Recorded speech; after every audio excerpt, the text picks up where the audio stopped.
How about Tanex? Tanex Fuda. Or Tanex Fud. Let's eliminate the A. Tanex Fud. Eliminate letters that repeat to shorten things if you want to. Tanex Fud. Make one up that resonates for you. Does that make sense? But it contains the elements of all the other words. How about ducks?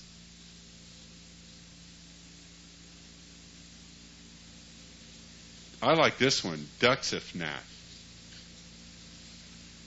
I like Duxifnat. Is there a right answer here? How about Tex? Texud. Texidfan. Make one up. Yes, Doc. I got Futanic, so I can be hooked on Futonics. Futanic? Futanic? Futonics. F-U-T-A-N-I-X. Spell it? F-U-T-A-N-I-X. A-N-I-X? Where'd you get an I from? Oh, yeah, there's an I in there, right there. Futanics. Texud Fanny. Make one up. Texud Fanny. That got a laugh from you, Tammy, so you should use it. Do you understand what we're driving at here? Why we're doing it? Create a new word. Because with a new word, you can attach only the possibilities and meanings you want to. That's also one of the reasons why we sometimes do rituals that contain what we call barbaric languages. That is, languages that we don't understand. Why? Because then we don't bring our old meanings into the ritual. So if I go in a ritual and I evoke Ayol, Tasek, Basin, Aldabath, in a sense it's good that you don't know what it means because it pushes out all the old meanings you tried to bring in. Does that make sense? We'll get to that later. Is this interesting? Yes. So I want you to spend the next 5 to 10 minutes creating a sigilized word that represents that state for you, that state of excitement, anticipation, adventure, fun, difference, that you're going to bring into what feels unfamiliar. Does that make sense? Do we all understand the drill? Do we? Yes? And we're going to add it into what we just did, because once you come up with your word, we're going to go back into that ritual we did when we feel compressed, and this time when you push everything out, you're going to vibrate that word. Does that make sense? So this is a ritual for decompressing yourself and making the unfamiliar feel really great. There's tremendous power in this. If you can learn to be drawn to what's unfamiliar and feel great tackling it, dancing with it, you're ahead of the game, way ahead of other people. Now, when you were looking for, when you do sigils, there's no right answer. The right answer is the one that resonates with you and feels right. So, how many people came up with one that resonated and felt pretty good? So, how many people kind of did it, but you didn't really quite come up with something that quite resonated? It's okay. Raise your hand. I want to see. Keep playing with it. That's okay. So now, we're going to do this drill again. Here's what we're going to do. We're going to pick something that makes us feel compressed, it's unfamiliar, or it's suddenly thrown at us. And then as we push out the compression, we're going to make that grunt noise like, whoa! And then once we're out, and we feel the energy expanding, we're going to say that word, whatever the word we came up with, like resonate that word. Tanifex, Tanifex, Tanifex, Tanifex, and see that golden bird coming down into us. Do you get it? So you don't say the word as you're pushing out. You make that grunty noise like, whoo! And then once you're out, you feel the energy out, then you make the sound that represents that state for you. You get it? Does that make sense? Yes. Are we following? So let's all stand up.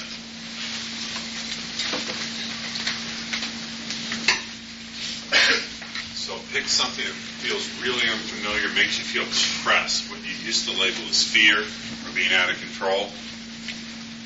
Okay, you want to bend your knees and compress yourself, and then as you push out, and then say your word. What whatever it is. And then see that golden bird coming down and filling your body with energy, keeping your hands out. Keep your hands out. It makes a big difference once you're out. Keep your hands extended. And lift with the small of your back instead of your shoulders. I learned that in yoga class. You got it? Let's do it again. So here, look at me. The steps are get into the compressed state. As you decompress, look at me. As you decompress, you come up, push out, and make that pull. And then once you're out here, say the word that represents your state. Really vibrate that word. Ton of X. And then see the eagle coming down into the flaming bird. Ready? Just go do it. I know it's gay. You do it anyway.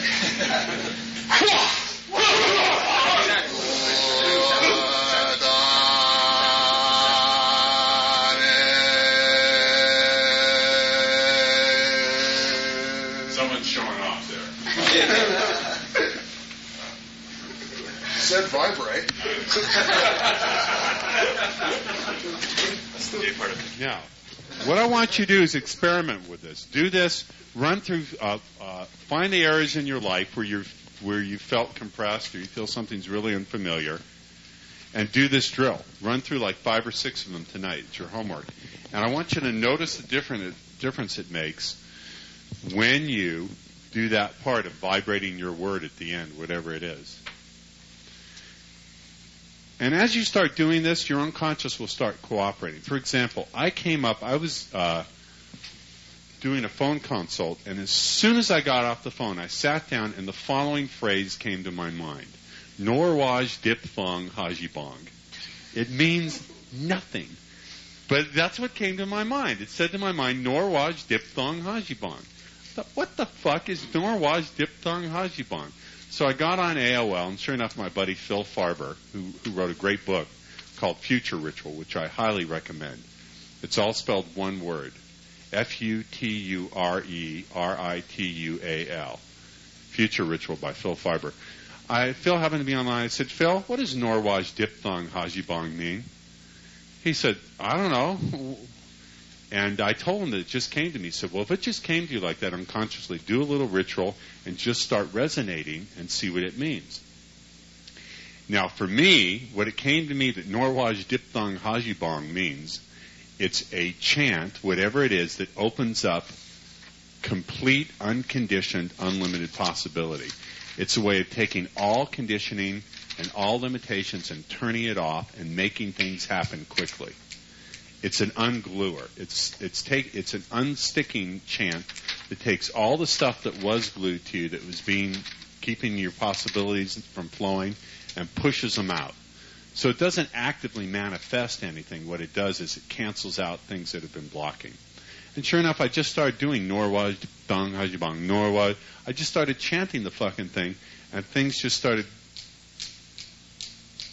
blowing my way. Now, if you ask me what Norwaj Diphthong Hajibong means, I know diphthong is a word from grammar. A diphthong is some kind of anyone know what a diphthong is? 2 vowels stuck together makes some sound. Is it 2 vowels stuck together? Well, I know that, but the rest of it I have no idea. So you may find as you're doing this that your unconscious starts presenting symbols or words. Use them, incorporate them, and keep track of everything you do. Keep a magical diary. This is very important. Today I did this ritual. Here's the results I have observed. All right, are you starting to see some of the difference that this can make? Let's talk about this. Let's. I want to get you guys really involved in this because it means less work for me, and also I get some feedback as to how I'm doing. So, how many people have looked at some areas in their life where they were making "I can't" statements, or looked at some things that felt really unfamiliar, and now are beginning to feel different about it? Anybody? Somebody share. Yes, you. Oh, this idea of putting a curse on someone else. Huh? When I would look at a woman and say she wouldn't be interested in me. Yeah. And I thought about that later, and it's just as absurd as if Merlin the magician would turn himself into a frog. Right. It doesn't make any sense. Yeah. It doesn't make any sense. Right. So, or the wicked witch, putting herself to sleep instead of the sleeping.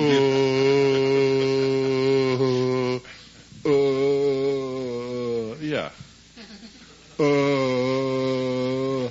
In fact, if you think of some area of your life right now, everyone stand up. Stand up. Think of some area of your life where you just, up until thought you can't do it, and do this. Go,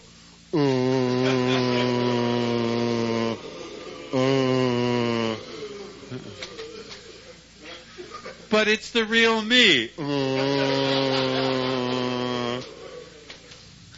But it's the way I've always done things.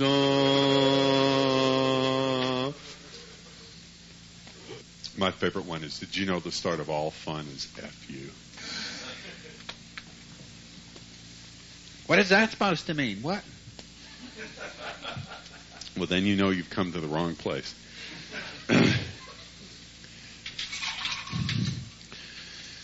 Just think, if I had a real job, I could come up with any of this. I'd be busy doing other things.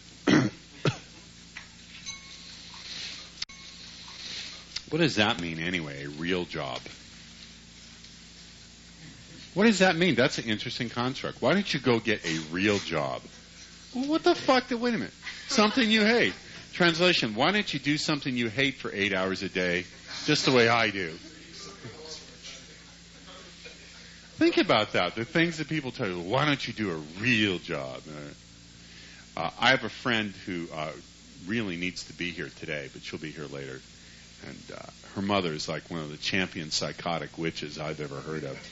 Her mother says, I just want to let you know that anything I've ever done to you to hurt you was unintentional. But everything you've done to hurt me, you meant to do.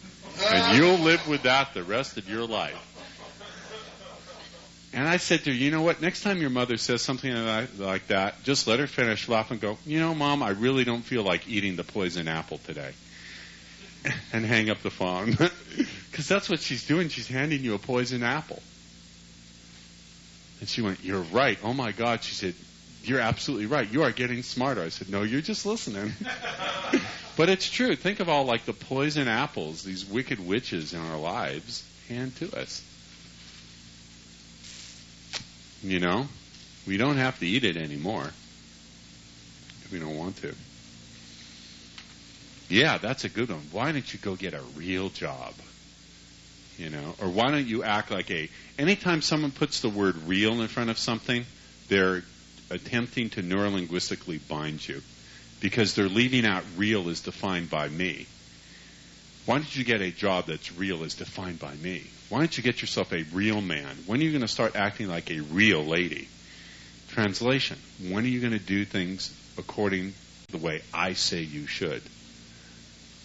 But if they blatantly said that, if they blatantly said, why don't you do it exactly the way I tell you to, that would be too blatant. So they've got to hide it. See? I'm watching these control mechanisms in my own family. My niece is currently dating someone who her parents don't approve of because he's not Jewish and he's from the wrong country. They're like, why don't you get yourself a real boyfriend? I said, hey, she's fucking him. He's her real boyfriend. She's sucking his dick every night. That's her real boyfriend. But now it's okay for me to say anything like that to my sister because Tom Cruise played me in a movie. And she cannot believe that. Tom Cruise, she said every time, I can't believe Tom Cruise played my brother in a movie. She keeps saying that over and over. I said, well, I can't believe it either because he's way too short to play me. You know? He's 5'5", is he? Right? 5'6"? He's a real short guy, and I'm 6'2", in my bare feet, yeah. No, she does believe what I do. Yeah, no, she likes what I do. That's okay. That's all okay. So, is this interesting stuff? Are you enjoying this? Questions so far? You know, can you tell I'm a lot less wound up when I do these?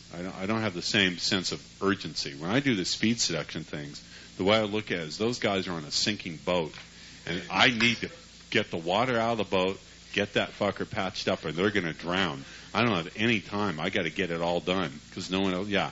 And just curiosity, whether anybody that wrote that Magnolia was covertly or overtly.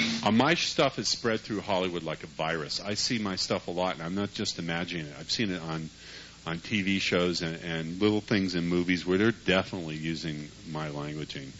They never consulted with me directly or asked me about it. Did they come to your seminar and don't let you? I think they get the home study courses. We have a lot of people on our mailing list, I'm sure we have people from government agencies.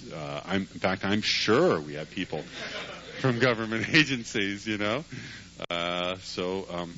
I offered to pull someone's FBI file if they wanted to see it, just as a favor. Well, I don't know if I want to know what's in there. So, not that I could do any such thing. I couldn't. So, anyway, I'm excited about this. To me, this is an incredible exploration of I think people are capable of so much when they learn to unglue themselves. So, let's get back to this. So, unspelling, uncursing, undoing, ungluing. Now, I'm going to dip into my own book of magic here. I keep journals and logs, and I'm just going to show you guys this. It doesn't really make a lot of sense. I'm just going to show you what I was working on here, and then I'm going to diagram it. See, I was just taking notes. I was thinking to myself, what keeps people stuck? And I thought to myself, you know what? Why am I not getting all the results I want to get out of life? I mean, I know. By the way, my life feels good. I do really well. I'm thinking, why are there some areas in which I'm feeling kind of stuck, where I still haven't gotten quite where I want to go? Right? It doesn't really make any sense. You can look at that if you want to.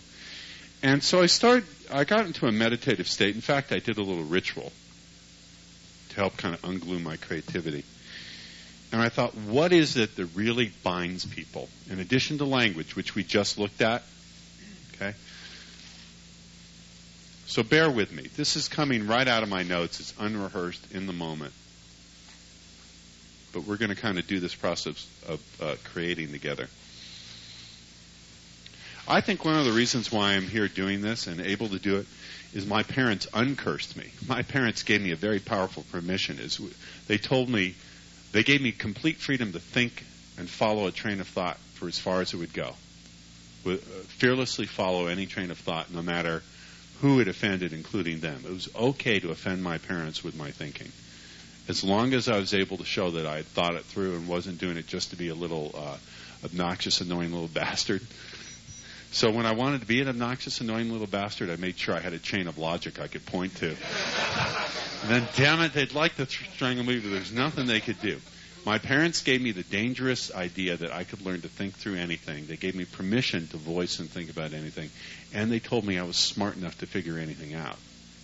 Okay? That's a really freeing set of permissions to give a kid. So I always give them credit for that. They're too old to come to my seminars anymore, but that's all right. Okay. So I was kind of doing this little diagram here, where if this represents the past, and I thought about luck and the shape of events.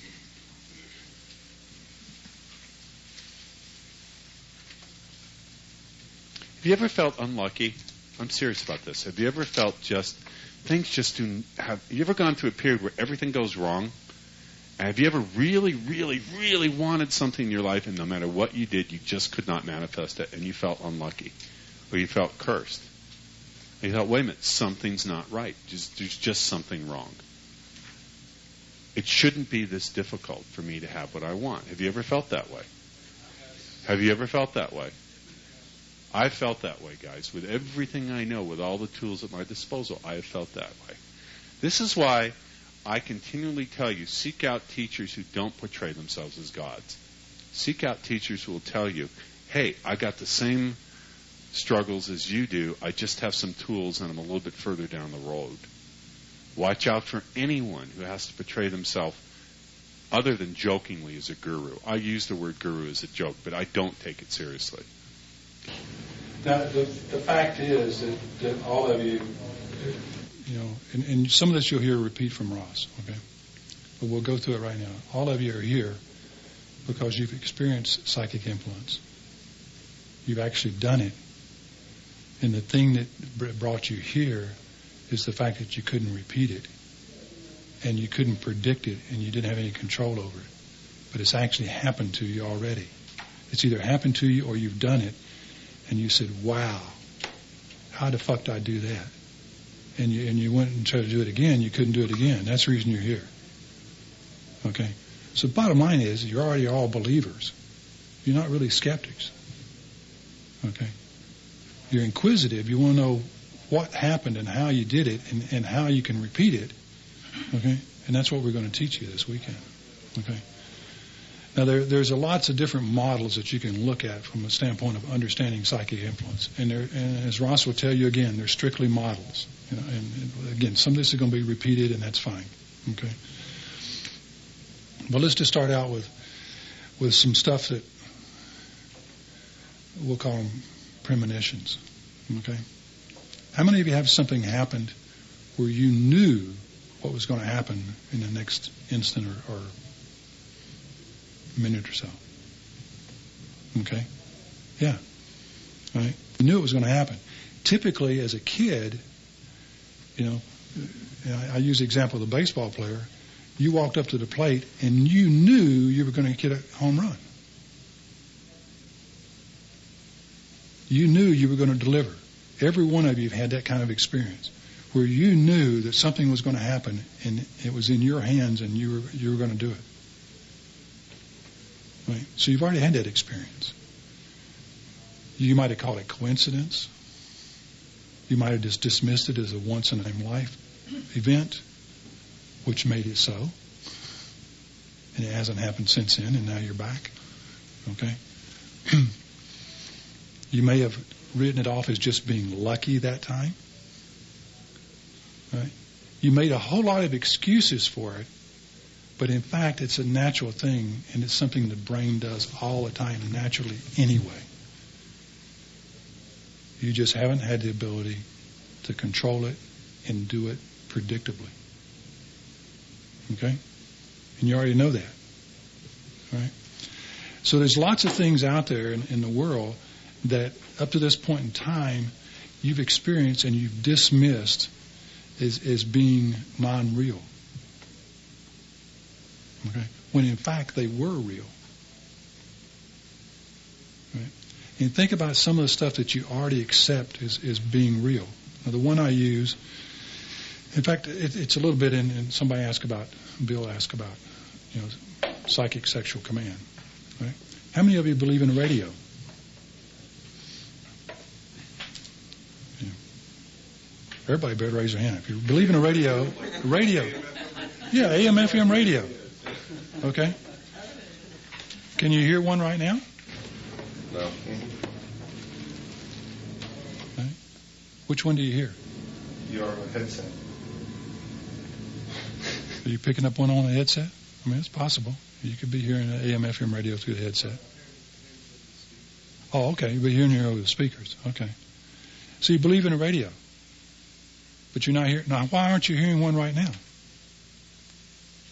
You got to tune into the frequency. You got to tune into the frequency. Now that brings us to the next question. How many radio stations are actually bombarding you with their signal right now that you can't hear? I say you can hear, you're not hearing consciously. Yeah, a bunch of them. Now the next one I ask is, how about a cell phone? You believe in a cell phone? Yeah. How many of you have a cell phone? Exactly. You hear a cell phone right now? Can you hear the, so how many conversations are going on in the universe around you right now that you aren't consciously aware of? But they're there, and you believe they're there, but yet you can't touch them, you can't feed them, you can't see them. There is none of your normal senses that come into play, but yet you believe it and you know it's there and you know it's real. Okay? So think about it. As you walk through the world right now, of all the different universes that you're walking through, all the cell phone calls, all the TV signals, all the radio signals that are going on around you. Okay? Now, quite frankly, there's a reason that you're not hearing them. Because if you could hear all that stuff all the time, you'd go insane. Right? Now, there's two parts of the mind that we want to talk about. The conscious mind and the superconscious or the unconscious or the other part of the mind, whatever the hell you want to call it. If you want to give it some technical name, you can do that. All right? But the unconscious mind is the part that takes care of your normal bodily functions. You don't think about putting your hands together. You don't think about scratching. All right? You don't think about wiggling your ears or blinking your eyes. This is all an unconscious function that's taken care of. And the purpose of the conscious mind is to observe, and detect patterns and store stuff. And then when you got it where you don't have to think about it anymore, it's stored away and then it's done automatically by the unconscious. How many of you ride a bicycle? First time you rode a bicycle, did you just jump on and go? No. You fell down. Did that stop you from doing it? No. You got back up and started riding it again. How many of you drive a car? Right. Do you consciously think about getting in the car, and changing the gears and looking at all the mirrors, constantly, looking at all the mirrors and looking in front of you and constantly scanning? No. Once you've learned that skill and you've attained it, then the subconscious mind takes over. And you've been driving out on the road, every one of us at some time, again, another natural phenomena, and you miss the exit that you're supposed to get off at. Or if you're like me, twice in a half an hour. Okay? Because you were in a trance, you're in another world. Okay? And the conscious mind, wasn't there. Right? So again, you've already experienced these things, and so as a model, strictly as a model for the conscious mind to understand, think about your brain as being a transmitter and a receiver. Okay, and what you're going to do is you're going to learn to tune the transmitter. You're going to learn to aim the transmitter, because you know that the transmitters can be directional. Okay? Right? You're going to learn to increase the power of the transmitter so you can get more range. Right? You're going to be able to control your transmitter. You're going to be able to do the same thing on the receiver end. You're going to learn to control the receiving, the sensitivity of the receiving, the filter mechanism so you only get certain messages. Right? And again, we're talking about just from a model standpoint. Okay? It's just one way of thinking about it. Okay? Now, there's another way of thinking about it. And this is Ross's primary way of presenting it, and he'll present it again this way. And I happen to agree with him. And that is that we're all connected anyway. That you don't really transmit thoughts from one person to another. They already have the thoughts. All you do is turn them on and off. Okay? And what I tell people, I say, go back and rent the movie Star Wars and watch it again. Okay? There's a lot more truth in there than you realize. A lot more truth. We're all connected anyway. So all you got to do is clear up that channel of connectivity, and you're already there. Now, this has already been proven. They've taken particles, right, and put them in these mile-long, accelerometers, and they'll take a single particle, and they'll split it, and they'll send one half of it this way, and one half of it this way. Okay, and then they will take this half, and they will exert some type of force on it, magnetic force. For example, maybe they'll flip its polarity, and when they do, this one flips immediately. There's no connection between them, supposedly. You follow me? And science already proven this. Okay? Right? And so that's there. So all it amounts to is that you just have to learn. How many of you have been in, this is another case of something you know. You've seen something and you say, oh, I saw that before, and you just said deja vu. Okay? When in fact, you may not have seen it before. It was just a premonition. You saw that it was going to happen, and in fact, it did happen. Okay.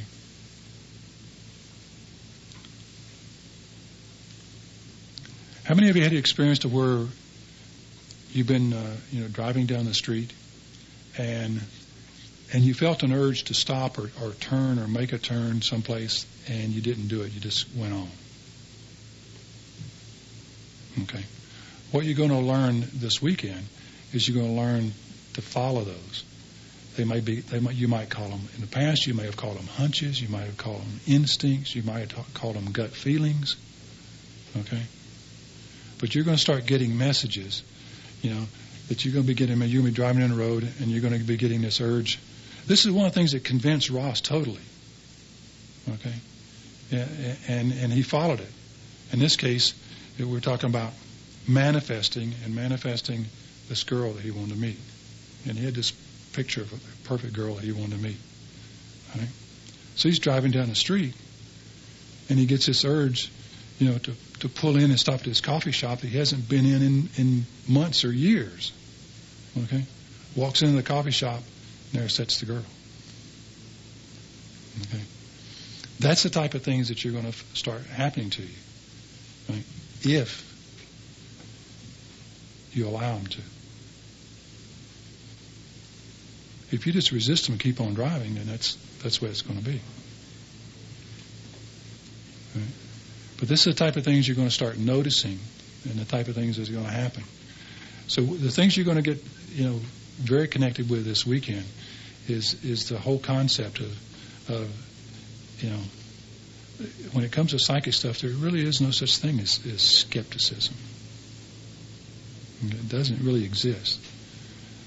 There's a case of misinformation. And some of it, by the way, is a case of where your government wants it to be that way. Okay? But what's going to happen is, what's going to happen is you're going to find that things are going to be different for you. That you're going to start getting these hunches, these feelings, these gut feelings, this urge to do something, to take some type of different action than you've taken before. And you're going to find yourself doing it. You're going to find yourself making that turn, okay, and pulling in, to that coffee shop and walking in and seeing what's there. Okay, it happens all the time. Since we've been teaching this with Amos back here, our video guy, some amazing stuff has been happening to him. He can share that with you on breaks. Basically, his business has gone from $50,000 a year to $500,000 a year in 3.5 years. Okay. But okay. So any questions on that? So that's what it amounts to is. So you got to be careful with some of this stuff. I can give you some examples of again, as at a Bandler seminar about 2.5 years ago in Austin, Texas, and a young man we were doing an exercise there and energy and so forth and so on. He says, "Can you really use this to call women over?" I said, "Yeah." He says, "How about that woman over there?" I said, "Okay." So I happened to know her name because I'd met her earlier. So I turned and I did my thing, and so in about 3 seconds, she came over and I introduced her to this guy, and he's just blown away. Okay, and he says, "Can I sit by you the rest of the seminar?" I said, "Sure." So the next day he's saying, "So you can do this anytime you want to, and you can do it?" I said, "Yeah." He says, "Can you do it again?"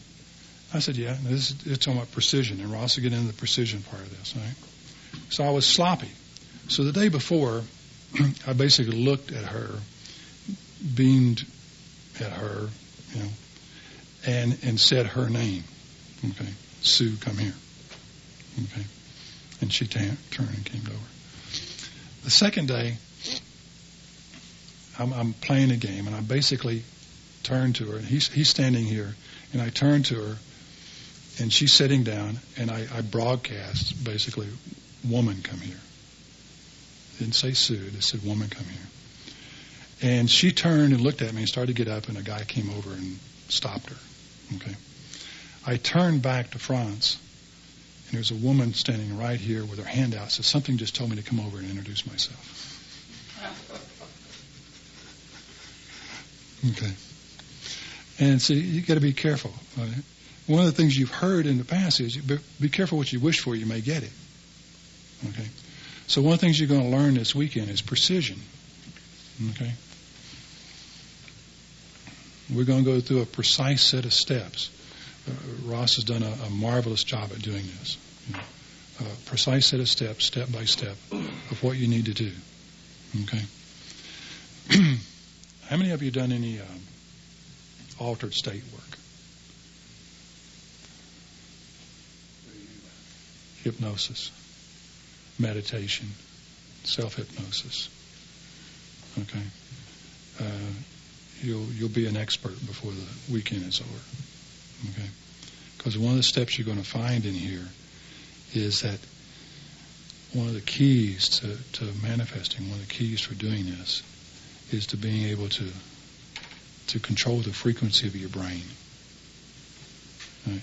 And a lot of times you can do it simply by giving your brain the command. How many are familiar with the basic states of the brain of delta, alpha, beta? Okay.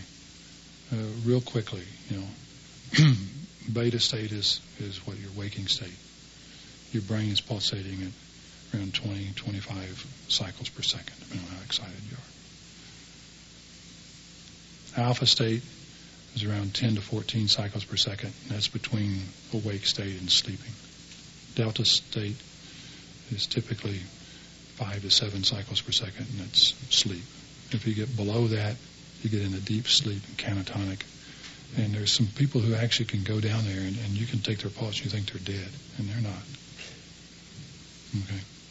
In fact, there's stories of where people have survived very serious accidents on the top of Mount Everest and other places, to where they've actually gone into a catatonic state, to survive. And they did it on purpose. They knew what they were doing,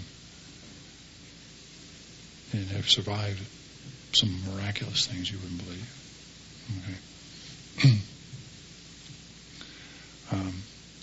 And so, you're going to find that again, getting in touch with the universe is a case of controlling your own brain. Okay. How many of you have done some silver mind control? Okay. You'll be able to use that, right? And the key here is, that you need to learn. And the other thing about it is that you don't make this stuff happen. Okay. You allow it to happen.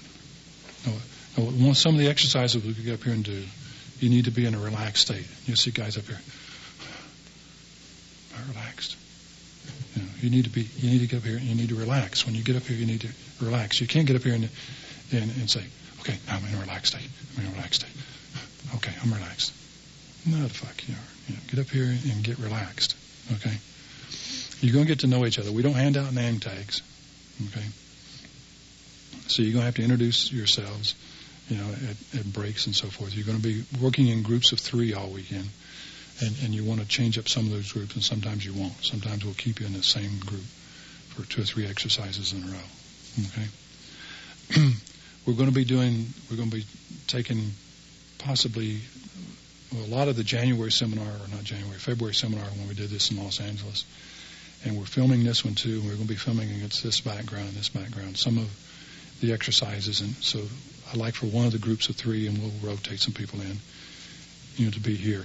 And we'll probably put the ones that are having the most success here at any particular time. And if all of you have success of equal level, I put you all here, just so we can photograph you from 2 different angles with 2 different cameras to capture what's going to happen. Okay. Now, some of it I don't want to tell you too much about, because I don't want to give you I don't want to program you. Well, it doesn't make any difference. We'll program you anyway, because that's what you're going to do. You're going to be doing stuff, and some of the stuff that's going to happen is what's called calibration. You're going to learn to observe at a different level than what you've done before. Okay. So there'll be one of you be standing up here like this, and there'll be another one up here standing up here like this, and you'll have your backs to each other so you can't see each other. And there'll be a third person standing over here observing the 2. Okay? And we'll say one of them now is the control person. Okay? So this person will say, okay, I'm going to try to influence that person. Okay? So this person over here starts doing this. And this person over here has no idea what he's doing. But pretty soon he's over here doing this, in perfect sync with this guy. Now, this guy doesn't know if it's working or not, but actually he'll know it's working. Okay, and he could be doing something else. He could be, doing this or twitching his eyeballs or doing something that this person can see both of them. You follow me? Right? So you're going to get feedback. You're going to get that conscious mind, stamp of approval. That, hey, by God, it is working. You understand? So you're going to be doing lots of stuff like that this weekend. And then you're going to be given exercises to go out in the real world, in the hotel and the restaurants, and influence people. Get people to turn their heads. Okay? Whatever the case may be. Right? You're going to be doing a lot of that. So there's going to be a lot of exercise and a lot of that type of stuff to do. Okay?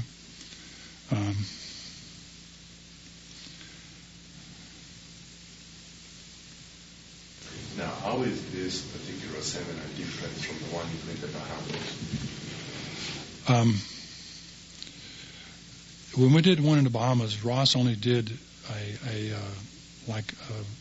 basically 3/4 to a day of stuff.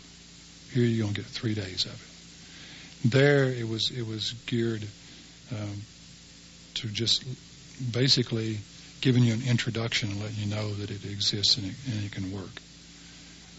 I did some stuff there on psychic craps, of how to use it in playing craps. Okay. Similar type situation. Again, you got to suspend beliefs. So one of the things you want to learn to do is suspend beliefs. Okay? Because what's going to get in your way? How many of you have heard the term limiting beliefs? I know John has, and John has. Right? Then you're going to find that you're going to run into some of those this weekend. And so one of the things you're going to need to learn to do is suspend the belief. Okay? You don't necessarily have to give it up. If you want to take it back again, you can. If you want to get rid of it forever, you can do that too. But you need to learn to suspend it so that you walk in, without any preconceived idea about success or failure. You understand? And so if you walk in now with that attitude, okay, that you're going to suspend beliefs and you're going to accept what's presented to you, then you're going to do great. Okay? That's basically what it amounts to. The only instruction I can give you is when Ross is talking with you, do whatever he asks you to do. Okay? Now one of the things that we can do here is a conditioning exercise is to say, okay, everybody put your pens down. Sit up straight in your chair. Put your feet flat on the floor. Put your hands on your lap, on your thighs. Okay.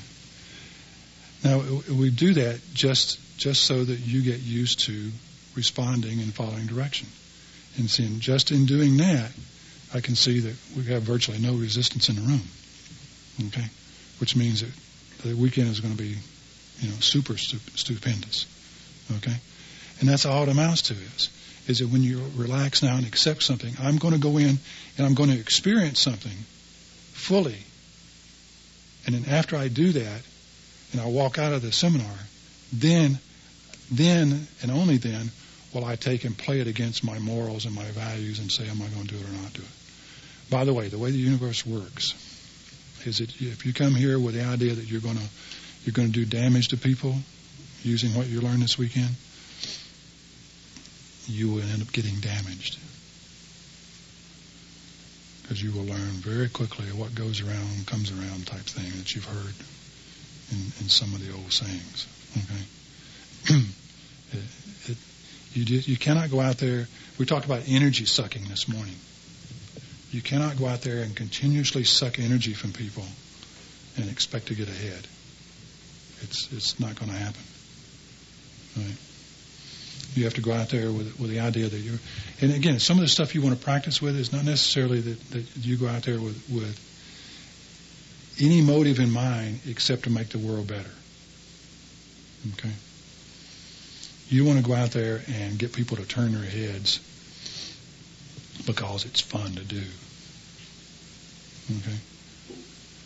You want to, as long as you have the best interest of the other person in mind that you're wanting to influence, and you're influencing in that vein, then everything's going to work out fine.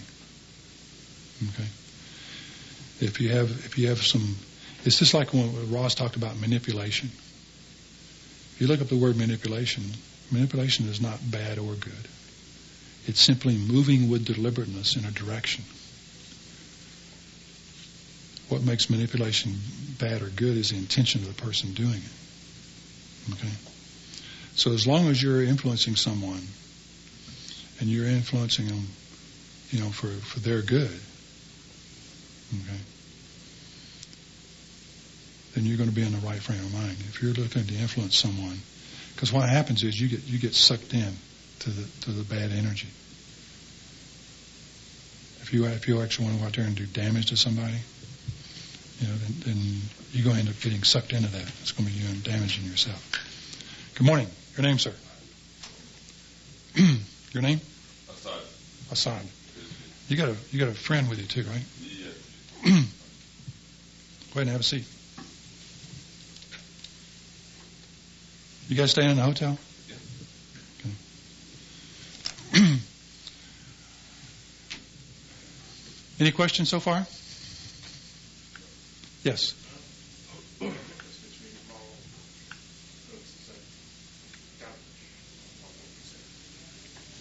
Well, think about it. Okay. It's what you're doing, for their benefit. Okay. In other words, they cheated you out of some money and you want to get even with them. Is whatever you're going to do to them for their benefit? Okay. Not necessarily. So, in fact, getting even is a good thing to think about there. If you want to influence somebody to get even with them, then the motives are wrong. You follow me? Does that make sense? Okay. If you want to influence somebody because you want to make their life better, or you just want to contribute positive energy to them. Okay. Some of this stuff you can just practice, and again, from the standpoint of being in the right frame of mind, you can practice very, very easily. And some of it is very, very simple that you want to find yourself doing. Some examples I give is I'm walking down a mall, and up against the escalator is two female guards. Okay. And I walk by them, and I look over at them and I say, it's okay to smile. And I go on. And they busted out laughing. Okay. Now, what have I done in that little simple exercise? I've contributed some positive energy to the world. I think he's calling you up here. Is it Rika? You want to join him up here, or you want to stay back there? I didn't see that chair working. Okay. No, there's one here if you'd like to sit up here. Sure. All right. So you want to go through the world. The other analogy that I use in this is we're teaching you guys to be Jedi Knights. Okay. And if you go out in the world and you decide you want to be a Darth Vader, remember we talked about this with you the very first seminar. Remember? We took Gino aside in the very first seminar, and we says, hey, we detect something in you, very, very early that's not too good, right? And Gino, accepted that feedback and acknowledged that we were correct, and basically he's, you lead a different life since then. Life's a lot better, isn't it? You can talk to Gino, because he came to our Cancun Speed Life seminar, 3 years ago now. Yeah, and it worked wonderfully, especially the psychic stuff on the way back. As a matter of fact, in a plane, I was blown away in most sense of life. I mean, it was great. Yeah, he can give you insights from the standpoint of changing his, because basically Gino, if it's all right if I share a little bit, Gino's basic premise that we detected with him with Gino was out to screw people. He didn't really care about people except for what he could get out of them. Okay? And then basically what he wanted out of them was either blatant sex or money. Okay. Or both. Okay. I'm exaggerating a little bit. Okay. And he realized that he didn't have their best interests at heart. And when he changed that attitude, he can tell you about his dad's business. His dad builds, by the way, I was telling him, his dad builds violins. And my understanding is he's like one of the top 2 or 3 people in the world at building violins. But he wasn't being successful as a business. Okay. And so Gino got involved in it. The violin business took off, and the rest of it's history. You can talk to Gino about it. Okay. But it all started when he made that switch. And he got some real experience real quick in that life's better that way. Okay? So when you walk through the world with the idea that you're going to contribute to the world, and you're going to make the world a better place, at every opportunity you get to do that, okay, then this stuff is going to work that much better for you. Make sense? Yes. Okay? And you may be doing some stuff like, those aren't the droids you're looking for. Yeah.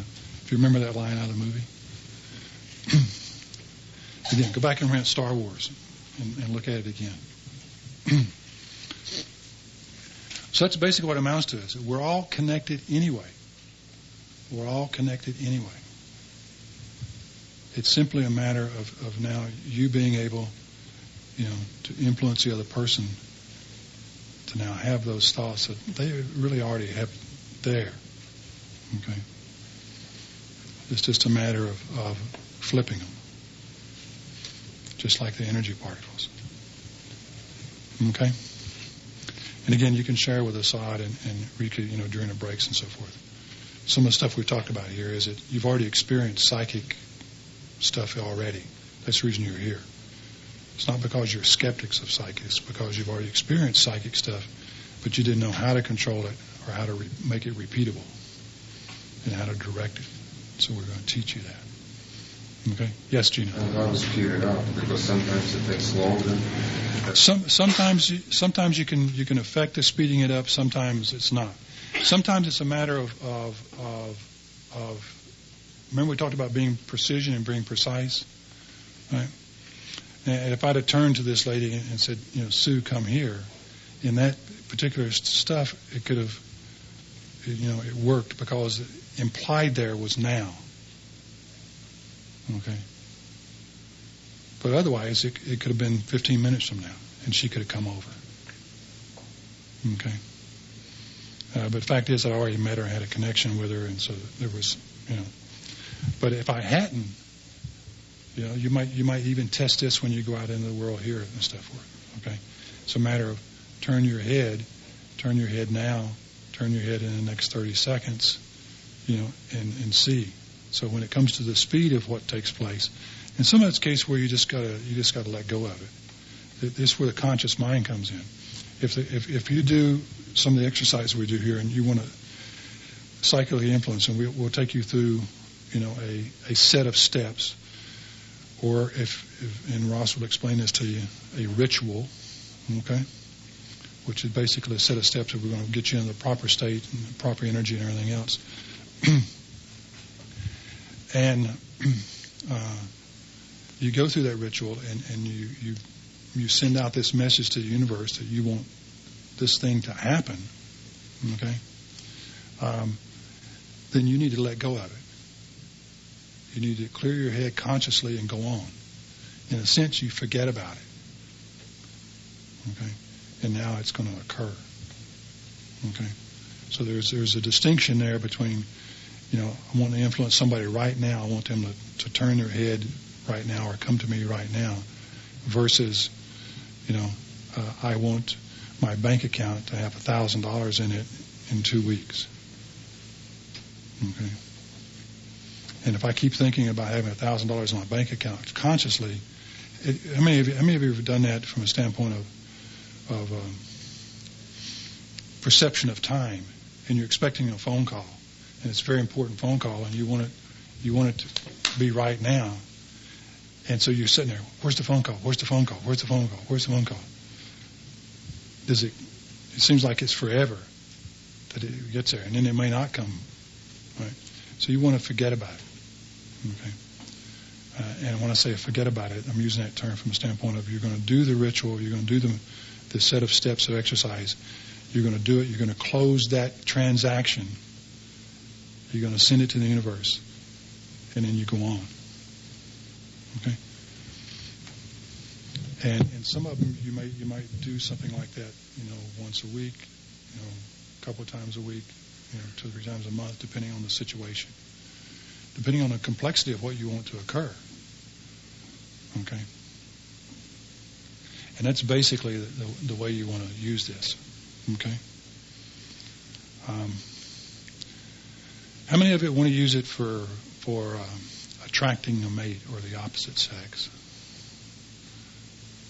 Okay.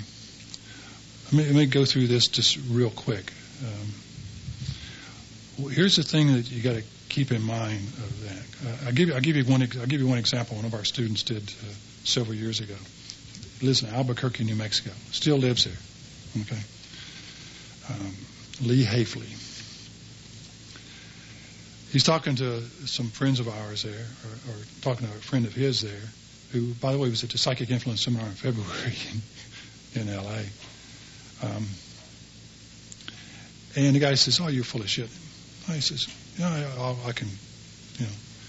I can do this." And the guy says, "Okay, Lee, prove it to me."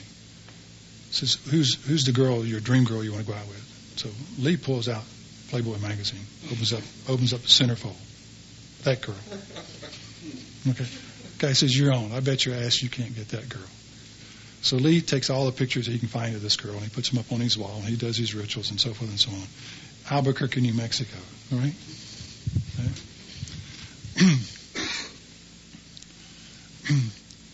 The radio station has a contest. And the winner of the contest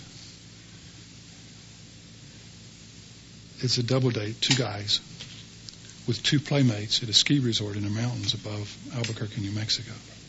One of the playmates is this girl. All right. So what's he got to do now?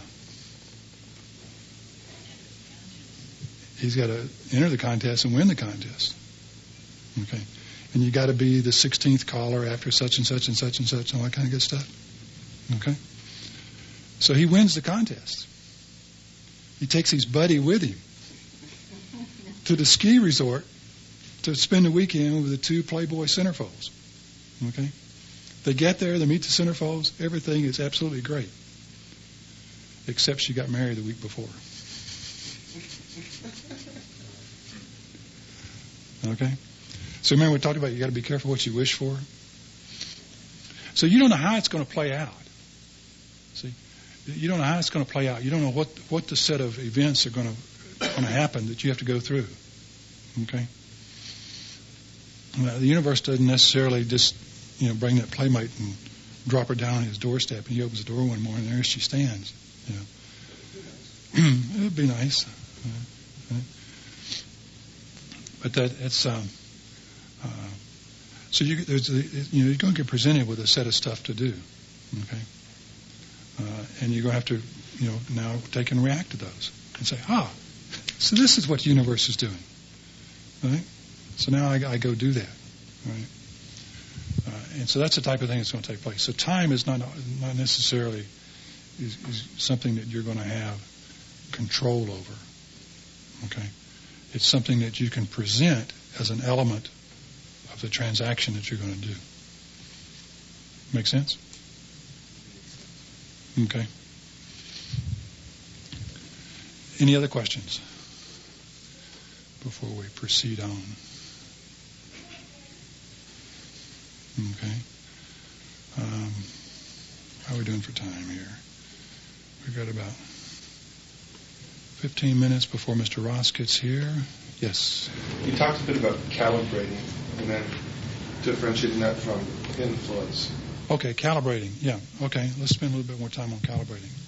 See, one of the things that happens up here is one of the reasons we work in groups of 3 is because you're calibrating.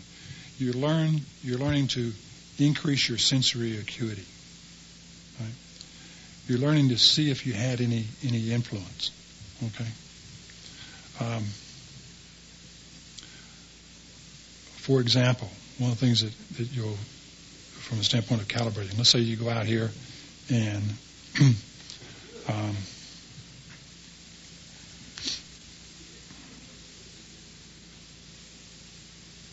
I'll give you an example in the Bahamas a couple of years ago. The three of us went out by the pool, and across the pool were two beautiful young ladies in bikinis sunbathing. And we were having lunch there. And so we decided to play some games with them, and so we basically chained together. We all held hands, we all generated energy, and one guy was the focal point of, getting into these girls' minds, okay? And so we're sitting there watching them and basically writing down their current state. And then we want to, because we want predictability, we want to be able to predict and see what's going on and that we've had some influence. So based on what we were projecting to them, how should they react? Should they get fidgety? Should they get up and move? Should they, roll over? Should they put their backs to us based on what we were projecting to them? And they were pretty much doing everything that we thought they should be doing. But the bottom line is that once we were finished with a little exercise or anything, we took about 15, 20 minutes. Then Dennis gets up and walks around the pool and goes over and sits down and talks to them and asks them. Okay? And they readily, and he asked them in such a way that he did not pull things out of them. Okay? He says, basically he started out, but have you guys noticed anything, unusual in the last, 15, 20 minutes? They said, yeah. There's some kind of, strange energy coming from over and across the pool, and we felt, and they started telling about how they felt, which is what we were been projecting into them. Okay? And so that's calibration, going and getting feedback of exactly what's been taking place. Okay? And so you'll want to do that.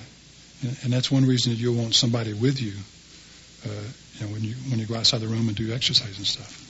It's the type of thing you want to do. Maybe they don't turn fully. You want them to turn fully around. They don't turn fully around. They only turn their head. Okay. And so you want to continuously go through that where you do something, okay, and then you notice the changes that are taking place. Okay.